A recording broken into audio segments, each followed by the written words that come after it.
Conectan a las 8:45. Hoy nos acompañan el ministro de Finanzas Públicas, Julio Héctor Estrada, y está con nosotros también el titular de la Secretaría General de Planificación, él es Miguel Ángel Moa. Gracias a los dos por acompañarnos. Bienvenidos a las 8:45. Ya le hemos explicado a nuestra audiencia que ustedes vienen a platicar respecto de el arranque, el inicio de ese proceso para construir diálogos, para construir el presupuesto hacia el año 2017. Don Gustavo arranca con la primera pregunta. Señor ministro, ¿qué sentido tiene hacer diálogos para construir un presupuesto cuando sabemos que este presupuesto tiene grandes rigideces? De que apenas, no sé, apenas 3 de cada 10 centavos de quetzal que entran al presupuesto pueden disponerse para la política que el gobierno decida.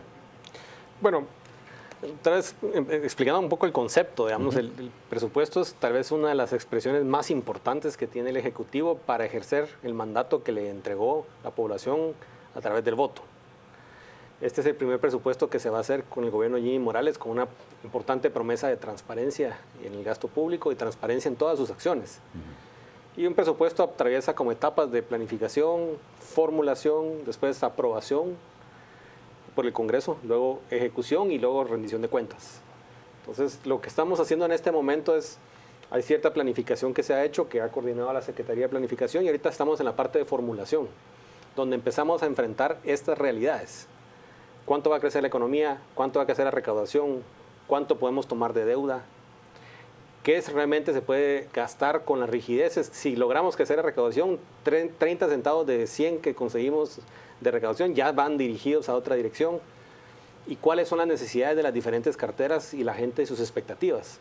Entonces, en este ejercicio que normalmente sucede a puerta cerrada, en la caja negra, o un ministro de Finanzas sentado con el presidente, a este le asignas tanto, a este le asignas tanto, lo estamos abriendo. Es un diálogo donde vamos a hablar con las principales carteras de gobernación, comunicaciones, salud, energía, con la participación de sociedad civil, porque precisamente queremos que la gente conozca las rigideces, que la gente y las personas que son formadores de opinión conozcan las decisiones complejas de balance que tiene que hacer el gobierno para distribuir la escasez, ¿sí?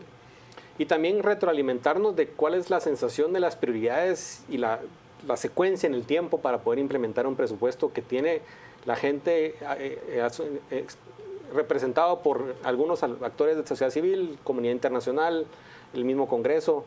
Entonces, es abrirlo a un diálogo precisamente para que más gente vaya conociendo estas rigideces. Y entonces tal vez el resultado va a ser no solo un presupuesto que fue de alguna manera validado o retroalimentado por diferentes actores, sino también la apertura de otros diálogos. Okay. Señor secretario, ¿qué papel le toca cumplir a la CGPLAN en concreto en este proceso? El presupuesto no es por sí mismo una decisión que se debe tomar a la ligera, sino debe estar sustentado en la planificación. La planificación no es más que dar la base sobre la cual se debe presupuestar, cumplir el ciclo de política, plan, presupuesto y ordenar. Eso es lo que la planificación manda. Sobre todo cuando hay un presupuesto con muchas limitaciones, y entonces lo que tenemos es que recurrir a las prioridades para poder resolver los problemas inmediatos que el país necesita. Ahora, señor secretario, ustedes están a cargo de canalizar, de procesar, de ordenar el listado geográfico. ¿Qué criterios están utilizando ustedes ahora? En relación al listado geográfico de obras, como se basa también en las prioridades, el Consejo Nacional de Desarrollo Urbano y Rural resolvió que las prioridades para la inversión 2017 van a ir enfocadas en agua, saneamiento, salud y educación principalmente.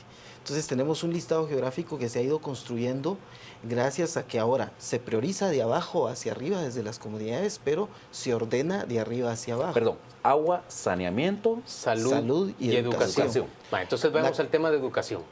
Nuestro país le dedica magros 2.9% del Producto Interno Bruto a la educación. Este año incluso se corre el riesgo de que no se haga la evaluación diagnóstica que por fortuna se ha hecho durante muchos años ya en Guatemala y que nos indica año tras año si hay mejora o no en la formación de los estudiantes que salen como bachilleres. ¿Qué va a ocurrir? ¿Qué podemos esperar los guatemaltecos que ocurra con el presupuesto del año 2017? ¿realmente hay posibilidad de mejorar de ese 2.9% del PIB? Lo que tenemos que hacer nosotros es ordenar sobre qué vamos a priorizar. En este momento lo que tenemos que hacer es detener la caída en el tema de cobertura, porque la cobertura viene hacia abajo. Y después de que detenemos la cobertura, podemos empezar a tratar de incrementarla en el siguiente año y luego en el multianual presupuestado podemos ir administrando más recursos a la cartera de salud. Sin embargo, usted tiene razón, el indicador no lo podemos mover fácilmente porque es dinámico el sentido, pero sí tenemos conscientes de que tenemos que resolver el tema de la preprimaria. Tenemos que aumentarla, por lo menos llegarla al 50%, la cobertura, y luego mantener la primaria. Seguimos en 37% de cobertura de preprimaria. Sí, entonces por lo menos quisiéramos alcanzar la meta del 50%. Y así poder detener la primaria y luego eso nos daría pie para pensar en que progresivamente podemos ir aumentando la cobertura a nivel diversificado y así para ir sacando las cortes de acuerdo a donde nos dé el presupuesto. Señor ministro, más cobertura, dice el señor secretario. Este año fue nada más un año de contención del gasto, un año de mantener las cosas para que no se terminaran de deteriorar mucho más.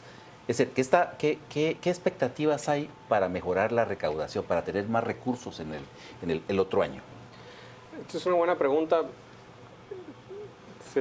Estamos amarrados un poco con una metodología predefinida por la ley, con una comisión técnica de finanzas que nos dice hay que hacer una estimación macroeconómica y en base a esa estimación macroeconómica tomar unos supuestos de crecimiento. Y entonces la SAT junto con el Ministerio de Finanzas, Segeplan y el Banco de Guatemala definen una meta de recaudación para el año 2017. Si nosotros hacemos un análisis sobre cómo venimos de tendencia y la tendencia macroeconómica, lo que esperamos para el año entrante es un poquito más de impuestos que este año.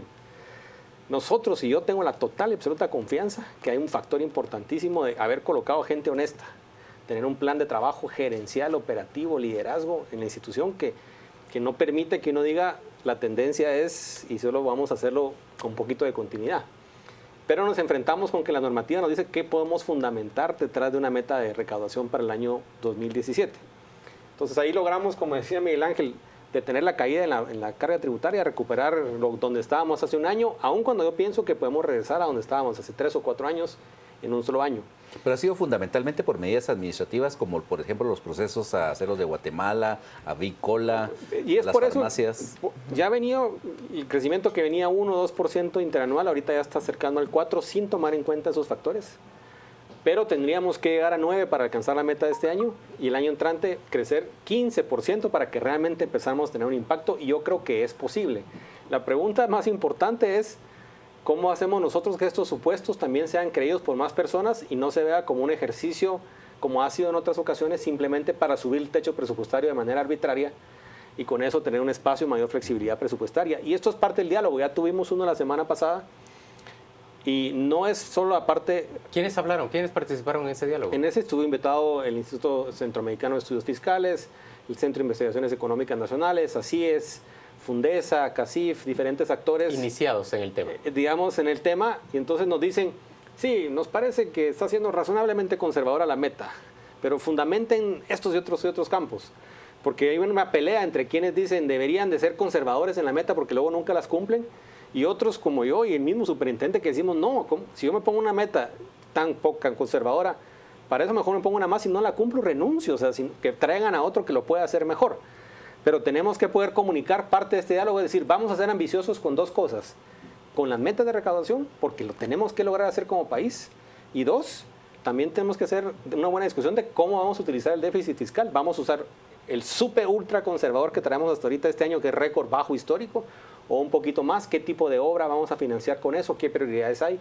Y esa es la idea de abrirlo un poco más a un diálogo más grande. No es yo me senté con el presidente y decidimos que esto es lo que íbamos a hacer y así lo vamos a vender, sino, miren, son supuestos de crecimiento, supuestos de capacidad operativa de la SAT, supuestos de reformas por honradez y por capacidad gerencial. Y también, si fuéramos a utilizar un poquito más de deuda, ¿para qué sería? Para saneamiento, para recuperar la red vial, que el presupuesto del Ministerio de Comunicaciones en 8 años ha caído 70% en términos reales. 70%. Le entregamos un montón de plata a las constructoras y ellas nos devuelven muchos menos kilómetros cada vez. Menos mal que cayó, porque... Sí, señor ministro, vamos a ir a la pausa comercial y volvemos dentro de muy poco. Al volver, por supuesto, habremos de leer vía redes sociales sus preguntas para el ministro y el secretario de Planificación y planteárselas para que nos respondan. Ya venimos. De vuelta a las 8:45. Rocío Lazo nos cuenta qué dicen los televidentes vía las redes sociales para preguntarle a nuestros invitados de la noche, el ministro de Finanzas y el secretario general de Planificación. Así es, Juan Luis, hablamos en este momento sobre los diálogos para la estructuración del presupuesto 2016. Esperamos su opinión a través de nuestras redes sociales. Vamos a comenzar con el comentario de María del Carmen Aceña. Se pueden hacer ahorros, hay mucho desperdicio, excelente priorizar en salud y educación. ¿Qué hacer con pactos colectivos? Lo que urge es incrementar ingresos al 14 o 17% del Producto Interno Bruto, progresivo y equitativo, y reformar la ley del presupuesto. Ese es el comentario de Marcela Arévalo. Y por último, Carlos Alvarado, que ordenen el IVAPAS darle calidad de gasto al dinero de los CODEDES. Le agradecemos por su participación a través de nuestras redes sociales y lo invitamos a seguir mostrando su opinión a través de ellas. Regresamos con ustedes, Juan Luis. Selvin Dubois nos dice algo de lo que ya había hablado Gustavo Berganza durante el corte comercial. Selvin dice, todo este proceso de diálogo para que luego venga el Congreso y lo cambie a su antojo a la hora de aprobarlo. ¿Cómo se impide que una cosa así ocurra? Yo pienso que entre más, uno de los principios es cuando abrimos el diálogo y abrimos un presupuesto abierto, nos damos cuenta de cuáles son las necesidades que hay que priorizar. Partimos de una planificación, qué es lo que vamos a hacer primero, sobre eso priorizamos, nos fijamos metas concretas, claras, objetivos a alcanzar en el periodo de gobierno y sobre esa base entonces decimos vamos a priorizar de esta manera porque las necesidades son muchas y no tenemos presupuesto que alcance. Pero cuando eso sucede, entonces ya todos los tanques de pensamiento, toda la opinión pública, los medios de comunicación están enterados de cuál es lo que el país necesita y sobre esa base entonces vamos a acordar todos cómo vamos a gastarnos el presupuesto limitado que tenemos. Cuando eso vamos al Congreso, entonces el Congreso vamos a evitar que lo cambie en la medida de que hay un presupuesto más apegado a la realidad que está fundamentado en una base de planificación y de esa cuenta entonces es más difícil que lo cambien. Y voy a poner un ejemplo concreto. El tema, para ir respondiendo las preguntas, el tema de los consejos de desarrollo. Al principio esto era discrecional, a dedo. Se reunían los que tomaban las decisiones, los que eran del gobierno recibían más, los que eran de la oposición menos, y era la distribución de los techos que asignaba el Ministerio de Finanzas a los consejos. Conforme se fue abriendo la posibilidad de que la gente conociera, ahora no, ahora hay criterios de asignación fiscal. Ahora ya no se puede distribuir a dedo el presupuesto de los consejos. Y vamos más allá. ¿Cuáles son? Bueno, ya tenemos el presupuesto. Ahora, ¿en qué nos lo vamos a gastar? Ahora nos lo vamos a gastar en esta tipología de proyectos, los cuales discrimina la obra pública que no va a tener impacto positivo en el territorio y sobre eso entonces entramos a priorizar. Regulamos, normamos y eso tiene que ir al Congreso. De esa cuenta ya el Congreso tiene unos 4 o 5 años de que ya no nos está cambiando el listado geográfico de obras.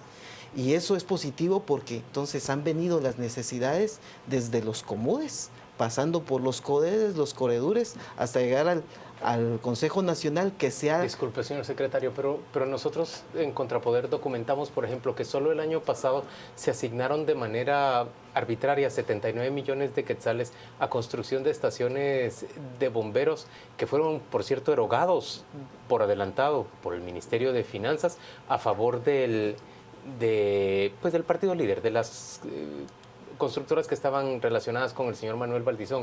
O sea, ¿cómo pensar que realmente no hay afectación o no hay modificación de parte de los diputados? Sí la hay constantemente. Pero acordémonos de que ahí hay un presupuesto de inversión que va de 12 millones. De esos 12 millones, un punto porcentual corresponde a consejos. lo que ejecutan las municipalidades son aproximadamente 8.000 millones de esos 12.000, de los cuales son solo 2.000 millones los que van de consejos. Eso es lo que se está ordenando. Lo demás son transferencias que van a las municipalidades y ahí es donde ya los gobiernos locales tienen la discrecionalidad de la inversión. O sea, hay un gran espacio, digamos, para que los diputados todavía puedan modificar las asignaciones, ministro. Yo creo que si ellos quisieran regresar a hacer la política como ha sido tradicional, lo pueden hacer.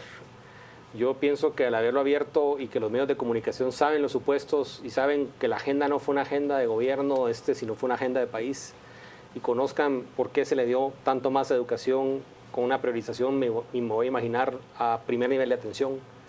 Y eso implica que quitarle para hacer más carreteras o obras físicas implicaría sacrificar unos programas que ya la gente entendió que son prioritarios, va a tener un mayor desgaste. No es garantía de nada. Yo anticipo que el Congreso va a seguir en la línea de hacerlo de la manera más transparente porque estamos dándole fuerza a esa ola. Estamos apostando porque si más gente se sube a que, sí, la verdad es que estas son las prioridades, las limitaciones del país, no lo toquen, vamos a esperarnos al año entrante para tener más cosas. Y simplemente habiéndolo abierto y participando, los demás tendrán que encontrarse en un espacio similar, pero que si quisieran y tienen la autoridad y el poder para poder darle vuelta a todo, la tienen. Hay que comprometerlos. Hay que comprometerlos. Señores, gracias a ambos por acompañarnos a las 8:45.